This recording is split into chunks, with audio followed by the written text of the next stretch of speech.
அது ஒரு அடர்ந்த காடு.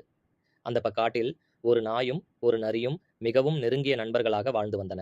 இருவரும் எப்போதும் ஒன்றாகவே சுற்றித் திரிவார்கள். ஒன்றாக இரை தேடுவார்கள். கிடைத்த உணவை பகிர்ந்து உண்ணுவார்கள். ஒரு நாள் காட்டில் பலத்த மழை பெய்ய ஆரம்பித்தது. மழை நீர் எங்கும் வெள்ளமாக ஓடியது.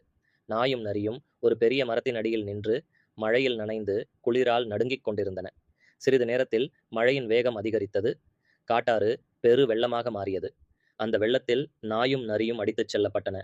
இரண்டும் தங்களை காப்பாற்ற போராடின. அப்போது நரி வெள்ளத்தில் தத்தளிக்க ஆரம்பித்தது.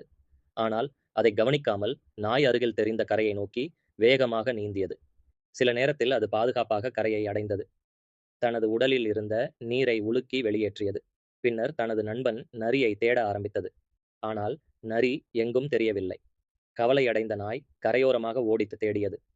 சிறிது தூரத்தில் வெள்ளத்தில் சிக்கி தத்தளித்துக் கொண்டிருந்த நரியை அது கண்டது. உடனே யோசிக்காமல் நாய் மீண்டும் வெள்ள நீரில் குதித்தது. பெரும் போராட்டத்துக்குப் பிறகு தனது நண்பனை காப்பாற்றி கரைக்கு கொண்டு வந்தது. சிறிது நேரத்தில் மழையும் நின்றது. நாட்கள் கடந்து நீரின் அளவும் குறைந்து காடு மீண்டும் அமைதியானது.